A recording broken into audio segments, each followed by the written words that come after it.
საქართველოს ფრინველებისთვის მნიშვნელოვანი ტერიტორიაა, კერძოდ კი აჭარა, რომელიც მტაცებელ ფრინველთა მიგრაციით მსოფლიოში მესამე ადგილზეა. აქ ყოველწლიურად 1.600.000-მდე მტაცებელი ფრინველი გადაიფრენს. ამ სანახაობისთვის შემოდგომაზე სხვადასხვა ქვეყნიდან ათასობით ადამიანი ჩამოდის. ტურის ღირებულება 1,200 ევროა. ტურისტები სასტუმროების ნაცვლად მაღალმთიან აჭარაში ოჯახებში ცხოვრობენ. ეს კი ადგილობრივების ეკონომიკურ მდგომარეობას მნიშვნელოვნად აუმჯობესებს. Გემოსავლის წყარო არის ერთადერთი კიდე დამატებითი, რაც რომ ჩვენ გაგვაჩნია. თვითმხილველები ამბობენ, რომ წითელ ნუსხაში შესულ გადამფრენ ფრინველებზე საქართველოში ხშირად ნადირობენ.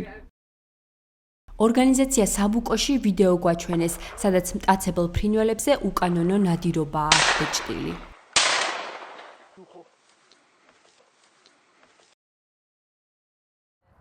წელს ვიყავი სახალვაშოში მტაცებელი ფრინველების თვალზე, მოფრინავს ძალიან დიდი რაოდენობის მტაცებელი ფრინველი. და მიგრაციის სანახავად ჩამოსული არის მთელი მსოფლიო და ხალხი ამის სანახავად და გაუცებულები უყურებენ ამ ადგილებს, რომ რამდენი ფრინველი მოფრინავს და ამ დროს რასაც ჩვენი მხრიდან ხედავენ ქართველების მხრიდან არის ნადირობა. ერთ-ერთი გასროლი საფანტის ტყვია მოხდა მეც. ფრინველებზე უკანონო ნადირობის აღკვეთა გარემოზე ზედამხედველობის სამსახურს ევალება, თუმცა მონადირეების ნაწილი და გარემოს დამცველები ამბობენ, რომ სახელმწიფო უკანონო ნადირობას არაეფექტურად ებრძვის. ირაკლი რცხილაძე წლებია ნადირობს. ის ამბობს, რომ ამ დროის განმავლობაში გარემოზე ზედამხედველობის სამსახურის წარმომადგენელი სულ ორჯერ შეხვედრია. გარდა ამისა, ის კარგად იცნობს სამსახურის პრობლემებს, რადგან რამდენიმე წელი ქვემო ქართლის გარემოზე ზედამხედველობის სამსახურში მუშაობდა. 6 ეკიპაჟი იყო ძალიან ქვემო ქართლზე. ჩვენი ტერიტორია იყო ტყია წალკა, თეთრი წყარო, ბოლნისი, დმანისი, გარდაბანი და რუსთავის შემოგარენი. მაქსიმალურად როგორც შესაძლებელია ამ 6 ეკიპაჟით გაკონტროლებ ამ ხელა ტერიტორიის, მაგრამ მე საქმე იმაშია, რომ ეს 6 ეკიპაჟი იმაზე აღარ ვსაუბრობთ, რომ არ ყოფნის ამ ტერიტორიაზე გასაკონტროლებლად. არც არის ხოლმე ხშირად ეს 6 ეკიპაჟი. ფიზიკურად ვერ არის. ან მანქანა გაფუჭდა, ან რაღაცა ხდება და გარემოზე ზედამხედველობის სამსახურს გარდა მონადირეების კონტროლისა კიდევ ბევრი ვალდებულება აქვს. უკანონო თევზჭერის კონტროლი, ხე-ტყის კაფვა, სასარგებლო წიაღისეულის მოპოვება, გარემოს დაბინძურების კონტროლი და მიწის ნაყოფიერი ფენის უნებართვო მოხსნა. თანამშრომელთა რაოდენობითაც ჩანს, რომ რესურსები არასაკმარისია.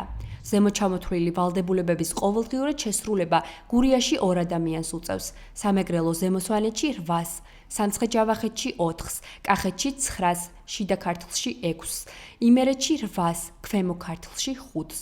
აჭარაში გარემოს დაცვით პატრულირებას ყოველდღიურად 4 ადამიანი ახორციელებს. მიზნები თუ რა უნდა სახელმწიფოს. სამინისტროში აღიარებენ, რომ თანამშრომლების რაოდენობა მცირეა. სამწუხაროდ არ არის საკმარისი არსებული რესურსი იმისთვის, რომ ასე ვთქვათ, იგეგმება გაძლიერება. მაგას ვერ გეტყვით, ახლა ვერ დაგიდასტურებთ, ასე ვთქვათ, მიზეშეწონილი არის, რომ გაძლიერდეს, რა თქმა უნდა. ევროკავშირთან ასოცირების ხელშეკრულებით სახელმწიფო ვალდებულია შექმნას სპეციალურად დაცული ტერიტორიები და დაიცვას ჰაბიტატები, ანუ ფრინველთა საბუდარი. ბუნების დამცველები ამბობენ, რომ აღებულ ვალდებულებებს გარემოს დაცვის სამინისტრო სათანადოდ ვერ ასრულებს, ამიტომ სახელმწიფოს საქმეს ხშირად არასამთავრობო ორგანიზაციები აკეთებენ. ორგანიზაცია საბუკო წლებია გარეული ფრინველების გადარჩენაზე ზრუნავს. კადრში თქვენ ხედავთ, რომ საგარეჯოს რაიონში ერთ-ერთ გორაზე სპეციალურ ბოძს ამონტაჟებენ. ბოძი გადაშენების პირას მყოფი ბექობის არწივისთვისაა განკუთვნილი. მათი ერთ-ერთი პრობლემა საბუდარი ადგილის არ ქონაა. კახეთში, სადაც ეს არწივი ბინადრობს, მოსახლეობა ხე-ტყეს ანადგურებს, რაც არწივებს ბუდის პრობლემას უქმნის.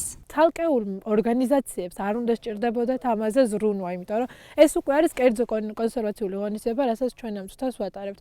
იმისთვის, რომ ამას თავი ავარიდოთ, ეს უნდა იყოს გატარებული საძოვრების მართვის გეგმაში, ეს უნდა იყოს რეზერვუარების მართვის გეგმაში.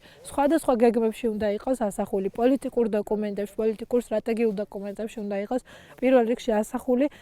ხო, ახლა შეიძლება გამოჩნდეს ერთ-ერთი, მე მგონი. გარემოს დამცველები იმედოვნებენ, რომ მხოლოდ არასამთავრობო ორგანიზაციებს არ მოუწევთ ფრინველებზე ზრუნვა და მათი გადარჩენისთვის საჭირო ღონისძიებებს სახელმწიფოც გაატარებს.